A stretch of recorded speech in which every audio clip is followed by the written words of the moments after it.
We just wrapped up with an incredible Nitro. Hello, everybody, and welcome to WCW Live. It's JB, Jeremy Borash, along with Bob Ryder. Hello, Bob. Hello, Jeremy.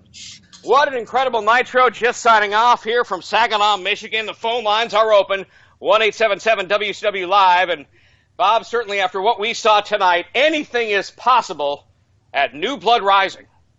Gosh, I can't wait. It seems like only yesterday we were in Panama City.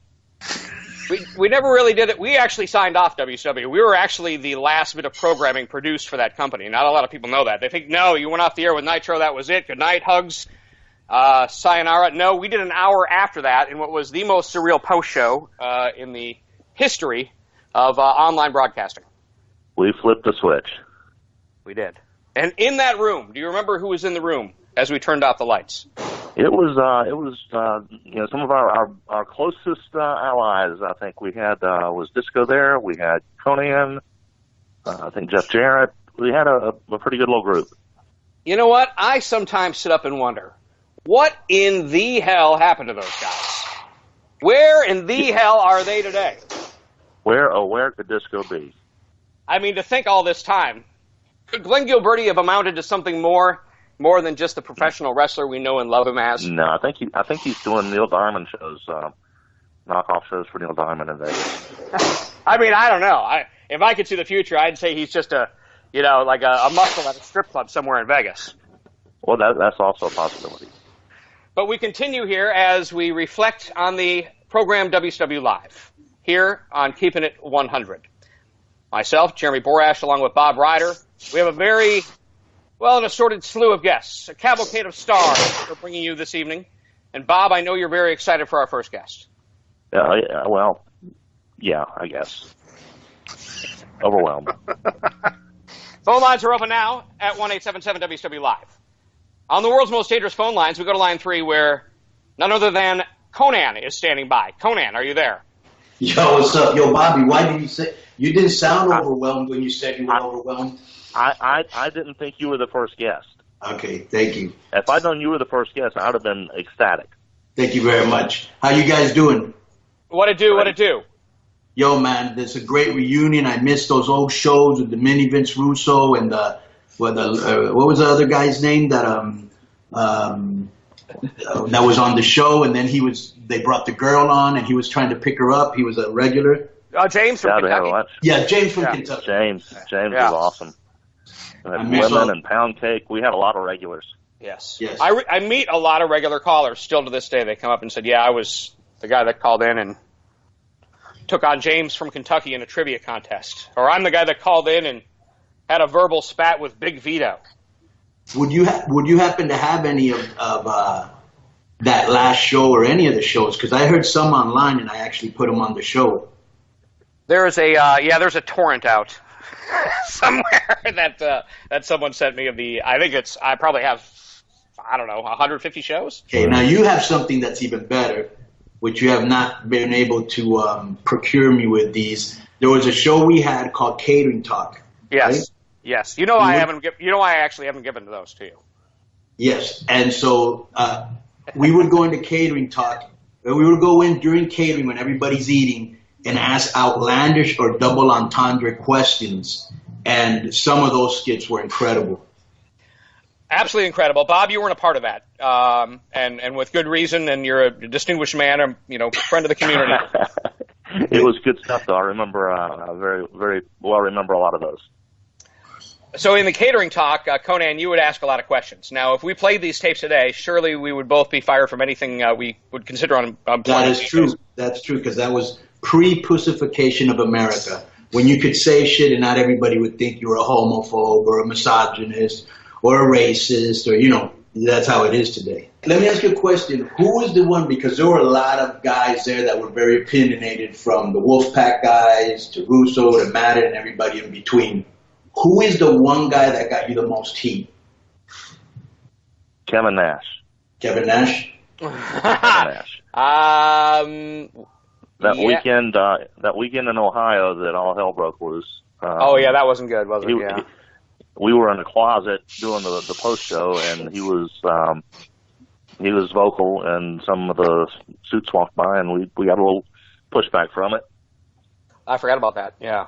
If you listen to it now, and maybe Konnan, I'll give you this. I have this clip. Bob is Nostradamus. Right. Absolute Nostradamus when he forecasted exactly what is 20 years later and the world we're in now. He forecasted it the minute it happened. I couldn't believe it hearing it back. Bob, are you a wrestling prophet or just very insightful? A good guess. Well, let me ask you a question. So when did you exactly, and I want to ask you the same question, Jeremy, because you say days before I checked out. I doubt you checked out days before. How long had you checked out, like in your mind, out of that promotion? There was so much frustration, and I think probably the clip that Jeremy's talking about was in October or November. Right. And for me, it was about that time because we went up and down, up and down, up and down, and we're getting sold to one group. Somebody else is going to come in, and at that point, we had been on a yo-yo for 7 or 8 months, and it just nothing was working, and everything anybody tried to do, the people that were, the higher ups, the TNT, TBS guys, they had their best interest in mind and didn't really care about the people that it affected. So I didn't much care in the clip that Jeremy's talking about. I think that was on one of those days where, it wasn't looking real good, and I just kind of unloaded. What was kind of sad to me is that there were people crying because they knew WWE wasn't going to pick up everybody. You know what I'm saying? Yeah. And that was pretty sad. How long had you checked out, Jeremy? You know what? I was still in the what am I doing here and how am I making this much money phase of my life. I was in my early 20s, making more money than both my parents and the rest of my. I mean, it was a weird time. But it was also very sad because it was very frustrating that finally I reached this dream job. And this was the condition the state of the company was in. Now, I won't say that I was crying until I met our next guest, who joins us now on the world's most dangerous phone lines.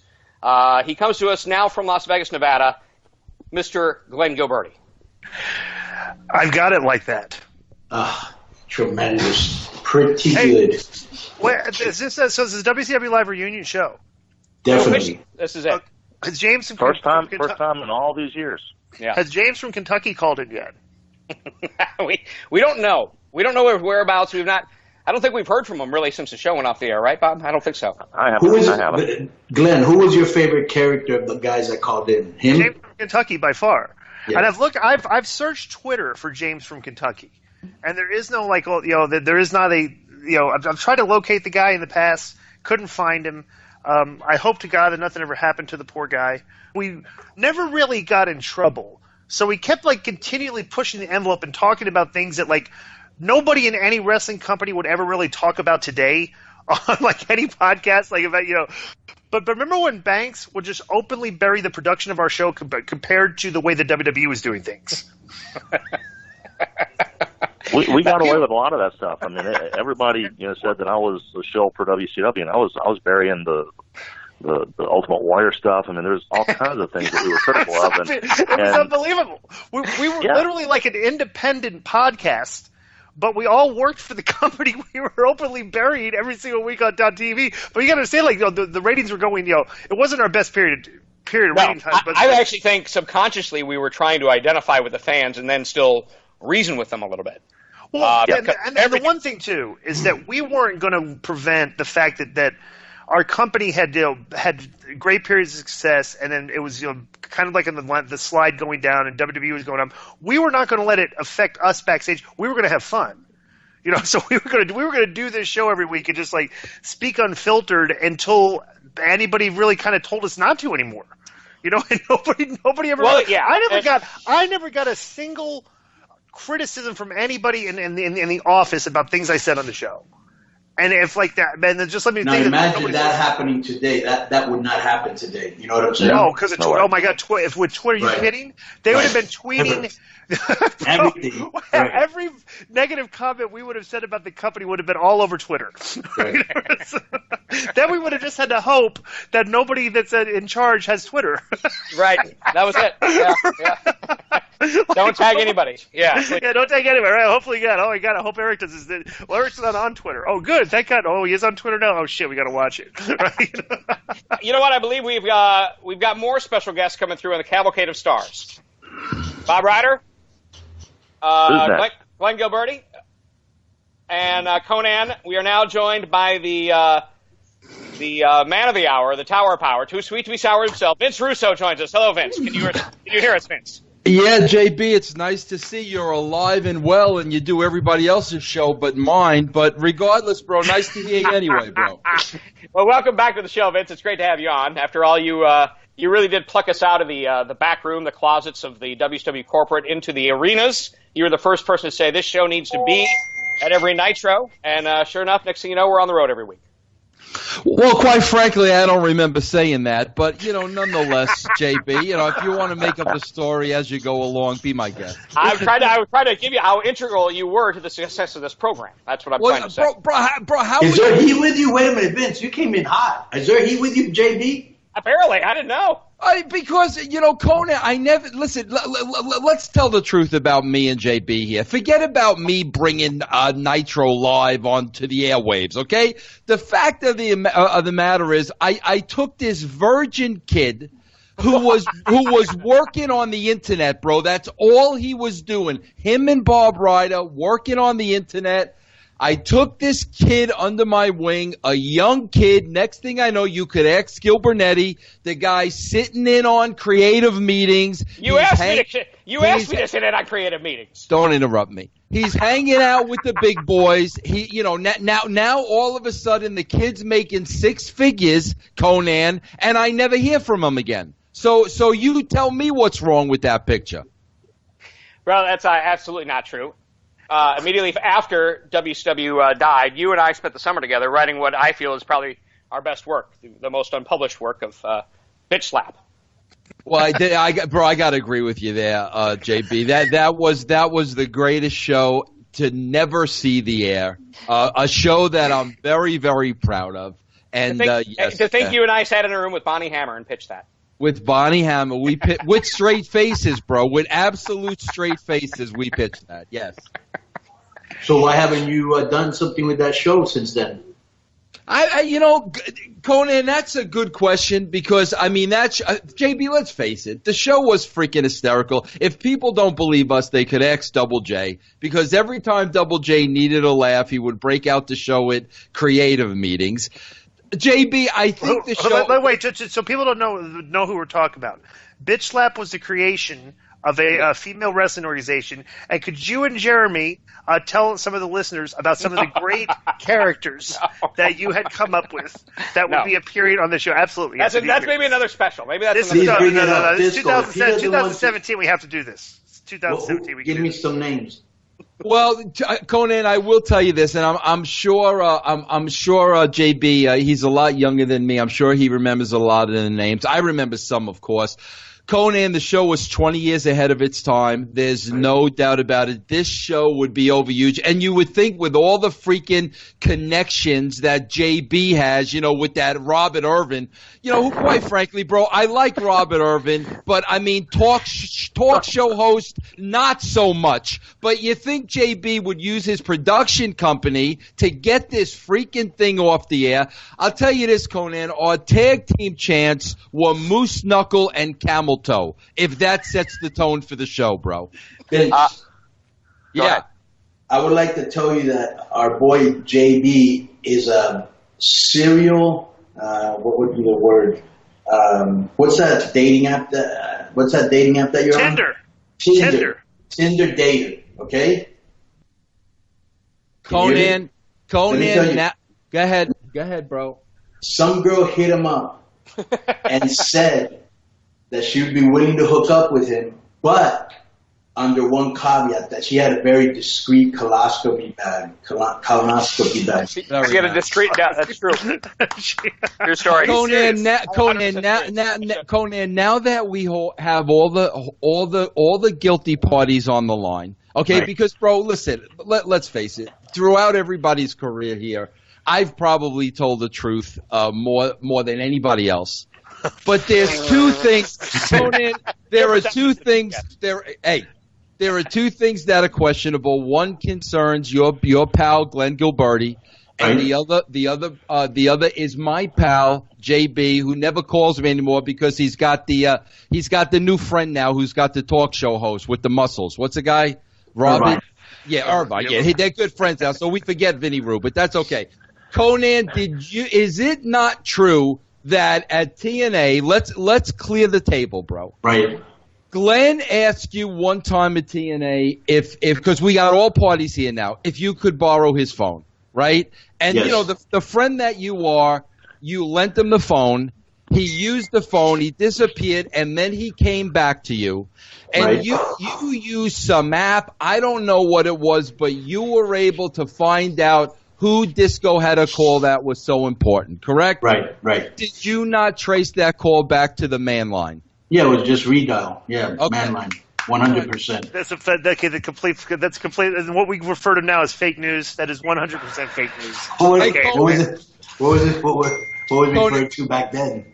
Konnan, here's the other thing. That this jabroni, who you know, the Mike Irvine. Just so you know, he came on the show and complained that on your show LGBTQ thing, with the Bears thing, that you bring on too many guests. You bring on too many guests. Go ahead. Well, he always mispronounces my show. So Konnan, you bring on too many guests, and that doesn't give him enough time to talk. Oh, God. You're taking his talking away. He came on this show and complained about that. I want you to know. And Konnan, here's another thing, and I'm going to call this Jeremy Borash out. You know, again? because Robert Irvine. You got to eat. Apparently so. Go ahead. Because he denied this, and not in my presence. I told this story because it's one of my favorite stories, and I think it's freaking hysterical. And JB flat out denied it, Konnan, and it was the absolute truth. Konnan. No. Well, I actually text you the truth on this. Konnan, early on. Now, I will give Jeremy this. Let me put it in its proper perspective. This is early on WCW. This is like the first 3 months. Bro, listen, Jeremy went on to be a coxman and, bang all these girls. And, okay, for the record, yes, bro, Jeremy's probably had more girls than all of us put together, okay? Well, you and Glenn for sure. Okay, this is early on in WCW when, you know, his virginity is still at question. Konnan, wow. I was walking on a plane and JB was already sitting in a seat and I was walking. I noticed him reading a book with the freaking cover torn off.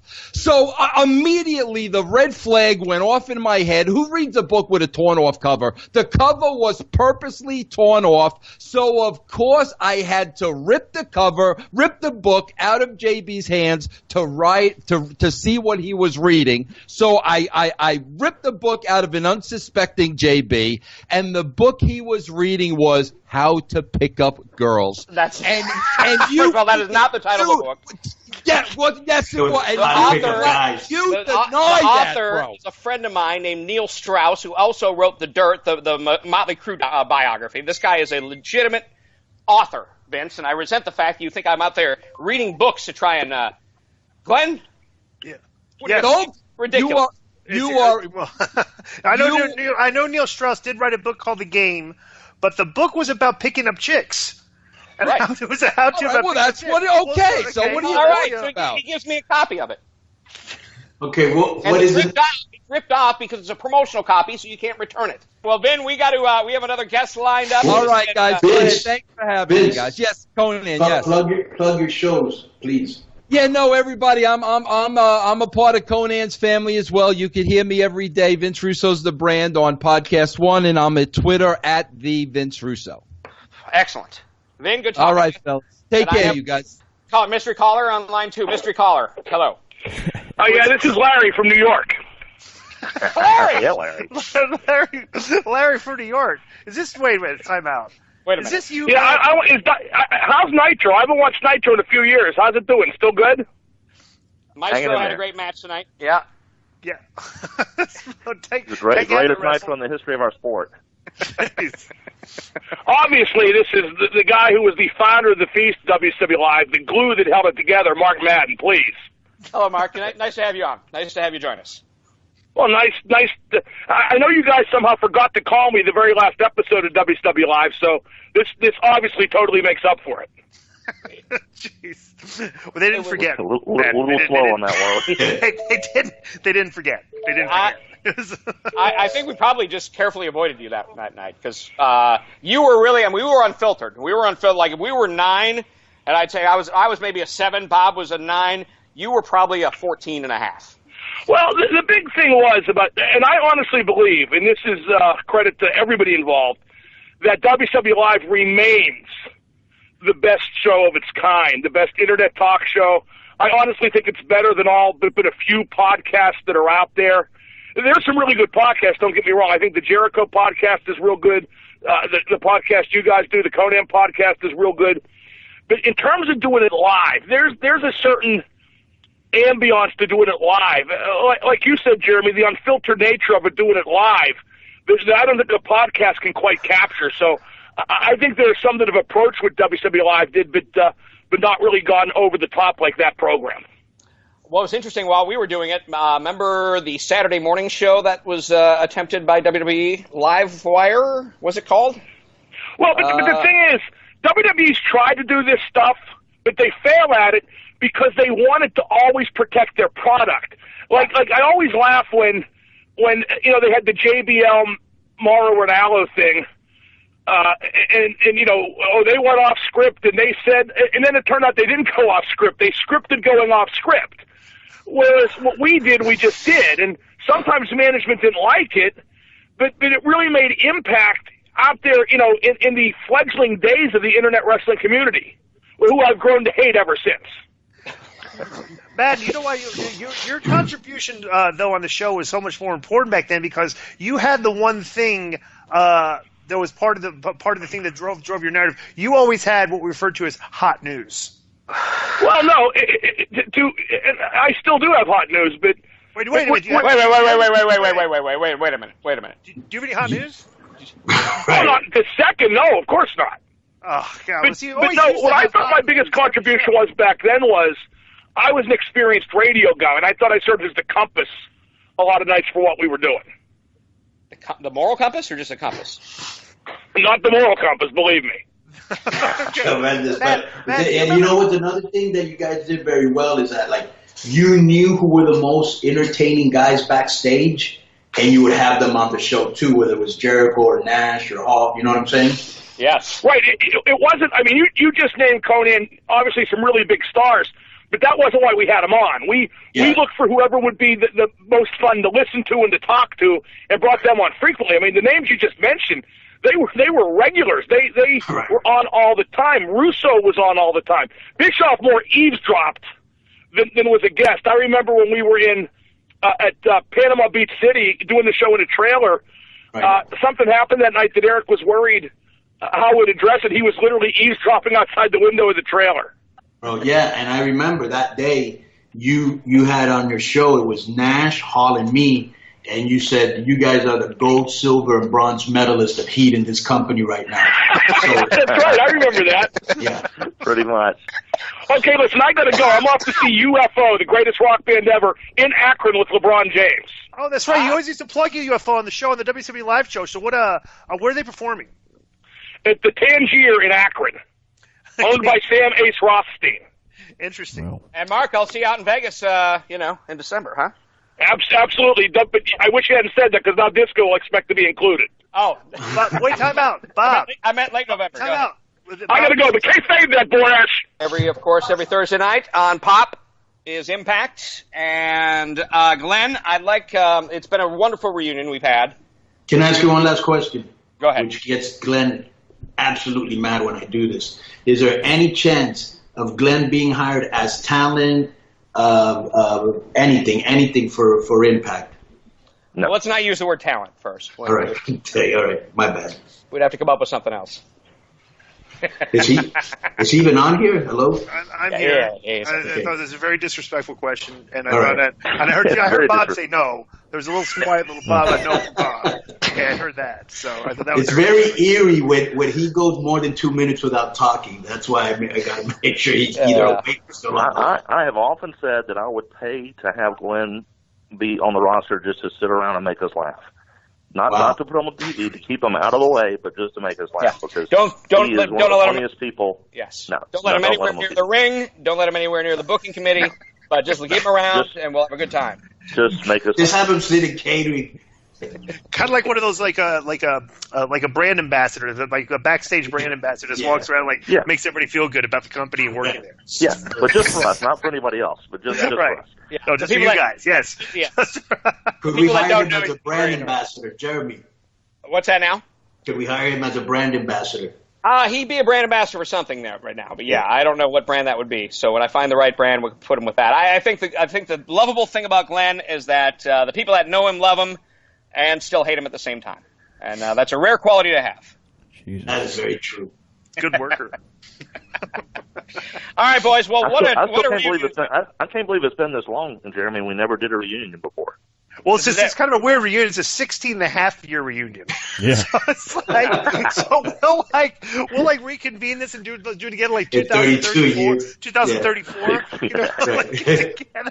Get together again. It's like every 16 years. Yeah. This was definitely fun. It was definitely good being back on with you guys. Let's do it again. Another 16 and a half. You got it. Definitely. All right. Thank you, JB. Thank you, Roberto, Bobby, Ryder. Boom.